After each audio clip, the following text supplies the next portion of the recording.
আজকের লেকচারে আমরা শুরু করব unifunction pipeline and multi function pipeline কাকে বলে। একদম ডিফারেন্স ওরিয়েন্টেড কনসেপ্টে পড়বো। পরীক্ষা হলে এরকম ধরনের প্রশ্ন আসে, কাকে বলে এরকমও দিতে পারে বা হতে পারে ডিফারেন্সও তোমাদের জিজ্ঞেস করতে পারে। তো সেটার ব্যাপারে কথা বলবো।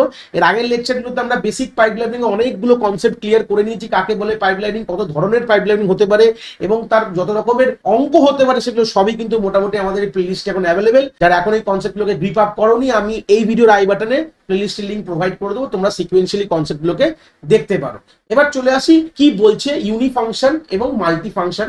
প্রথমেই আমরা ফাংশনালিটির ব্যাপারে ডিফারেন্সে কথা বলবো যে ইউনিফাংশন এই কথাটার মানে কি। ইউনি বাংলা ভাষায় ইউনি কথাটার মানে কি? ইউনি মানে হচ্ছে একটা, ওয়ান কে বলা হয় ইউনি। আমি একটা পাইপলাইনিং বানালাম, মানে একটা পাইপলাইনিং আর্কিটেকচার বানালাম, সেই পাইপলাইনিং এ যদি এক ধরনের কাজ করে, মানে একই রকম কাজ হয়, মানে একটাই কাজের জন্য বানালাম, তখন তাকে বলা হয় ইউনিফাংশন পাইপলাইনিং। তাহলে একদম সিম্পল এটা তো বলতেই পারবে তোমরা।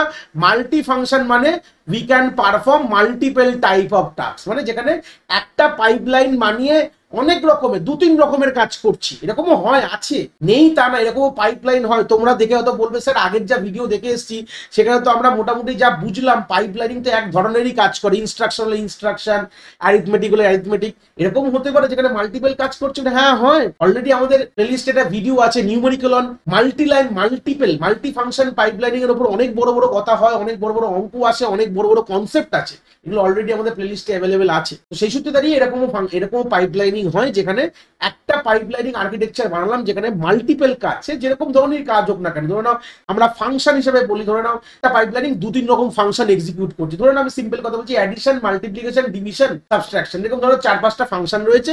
একটা পাইপলাইনিং আর্কিটেকচার বানালাম যেখানে সবগুলো কাজই হয়ে যাচ্ছে, কথা বললাম, এটাকেই বলা actually multi function pipelining. Structure কি বলছে? All stages design for one operation. যেরকম আমরা ইনস্ট্রাকশন লেভেল পাইপলাইনিং যারা দেখেছো তারা মোটামুটি একটা আইডিয়া আছে, যেখানে আমরা 3-4টে স্টেজ হয়, 5টা স্টেজ ধরে নাও ইনস্ট্রাকশন পাইপলাইনিং এর মধ্যে হয় ইন জেনারেল, যেখানে 5টা স্টেজ দিয়ে অতিক্রম করার পর কাজ কিন্তু একটাই হয়, কি ইনস্ট্রাকশনটাকে এক্সিকিউট করার। এরকম আমাদের এখানে গল্প মাল্টি ফাংশন কি বলছে? Stage may vary to support multiple operation. এরকম ব্যাপার না, কিছু স্টেজ রয়েছে যে এক ধরনের ফাংশন করার জন্য বিল্ড আপ, কিছু স্টেজ এরকমও রয়েছে যে অন্য ধরনের ফাংশন করার জন্য বিল্ড আপ, এরকমও গল্প হতে পারে। তো সেই সূত্রে মাল্টি ফাংশনে কিন্তু অনেকগুলো কাজ হয়।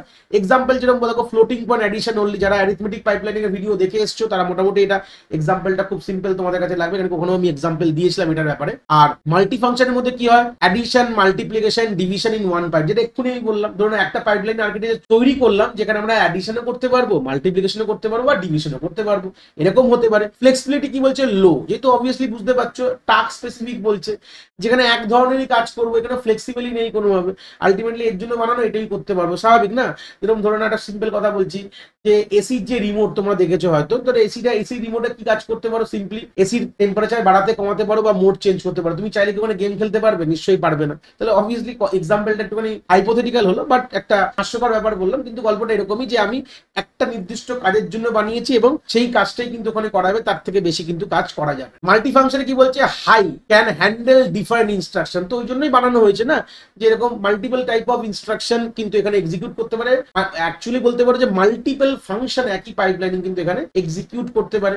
কমপ্লেক্সিটি যদি বলো, সিম্পল ডিজাইন, যেটা আমরা অলরেডি দেখি ডিজাইন কিন্তু অনেক সিম্পল হয়, আর এখানে কিন্তু মোর কমপ্লেক্স হয়, কিন্তু ওখানে কন্ট্রোল লজিক আছে। কন্ট্রোল লজিক কথাটার মানে হচ্ছে যে ধরো নাও মাল্টিপল ফাংশন না, একটা ফাংশন এই রাস্তা দিয়ে যাবে আর একটা ফাংশন ওই রাস্তা দিয়ে যাবে, কখনো এই ফাংশন হবে কখনো ওই ফাংশন হবে। তো এখানে কন্ট্রোল লজিকটা একটু কমপ্লেক্স হয়ে যায় বলে ডিজাইনটা একটু কমপ্লেক্স হয় মাল্টি ফাংশনে। পারফরমেন্স রেসপেক্টে বলতে গেলে হাই আর স্পেসিফিক অপারেশন, যেহেতু অবভিয়াসলি একই ধরনের কাজ করবো বলে পারফরমেন্স কিন্তু অনেকটা হাই পাওয়া যায়, যেহেতু আমরা স্পেসিফিক অপারেশন এক্সিকিউট করছি। আর এখানে কিন্তু ব্যালেন্স পারফরমেন্স বলতে পারো ফর মাল্টিপল অপারেশন, মানে সব রকম অপারেশনে কিন্তু ব্যালেন্স, খুব একটা হাই বলবো না, বাট সবগুলোই মোটামুটি কাজ কিন্তু এখানে করতে পারে। রিসোর্স ইউটিলাইজেশন কি বলছে? Can be idle when not in use। Obviously যখন কাজ নেই তখন কিন্তু এটা আইডেল হয়ে বসে থাকবে, বাট এখানে কিন্তু তা হয় না, যেহেতু মাল্টিপল ফাংশন হচ্ছে। এরকমই না যে এক ধরনের আরেক ধরনের ফাংশনও কিন্তু এটা দিয়ে এক্সিকিউট করানো যায়, তাহলে এখানে রিসোর্স কিন্তু বেটার ইউটিলাইজ করা যেতে পারে। তো এটাই তার ছবি তলায় আছে, দেখো এটা ধরো একটা পাইপলাইনিং এর গল্প বলছি, যেখানে এই 5টা স্টেজ রয়েছে, মাঝখানে রেজিস্টার রয়েছে, এগুলো তো জানোই মোটামুটি, আমি এর আগে এইগুলো নিয়ে অনেক কথা বলেছি এখানে। তো একটা স্পেসিফিক কাজের জন্যই, যেখানে ইনপুট এখান থেকে ঢুকবে, সবগুলো স্টেজকে অতিক্রম করে মাঝখানে রেজিস্টারে হোল্ড করবে, পরে গিয়ে আমরা আউটপুট দিয়ে দেব। তো এটা এক ধরনেরই কাজ কিন্তু এক্সিকিউট করতে পারে। আর এর দেখো পরের ছবিতে দেখো রয়েছে, যেখানে দেখতে তিনটে স্টেজ S1, এখানে S2, এখানে S3, তিন ধরনের গল্প রয়েছে এখানে। কিন্তু এখানে ভালো করে দেখো দুটো আউটপুট আসছে। এটার মানে কি বোঝো, যে আমার এই পাইপলাইন থেকে দুটো ফাংশন এক্সিকিউট করে, এবং কোন স্টেজটা অতিক্রম করে করছে সেটা আলাদা ব্যাপার। কিন্তু এখানে আলটিমেট গল্পটা কিন্তু এইভাবে হচ্ছে। ধরুন আউটপুট এক্স, আমি যদি বোঝাই একটু বোঝানোর জন্য, এটা তোমাদের সিলেবাসে খুব একটা ডিটেলসে নেই, বাট জাস্ট যদি বলি আইডিয়াটা, যদি আমাদের আউটপুট এক্স নিয়ে কথা বলতে হয়, ধরুন আউটপুট এক্স কিভাবে পাচ্ছি দেখো, প্রথমে স্টেজ 1 যাচ্ছে, সেখান থেকে স্টেজ 2 যাচ্ছে, এখান থেকে স্টেজ 3 গিয়ে এখানে আউটপুট হয়ে যাচ্ছে। এটা হলো ওয়াই এর আউটপুট। অনেক করে এরকম ব্যাপার নেই যে এখানে এই তিনটে অতিক্রম করে হতেই পারে, আবার ঘুরে গিয়ে S2 S3 এরকম হতে পারে।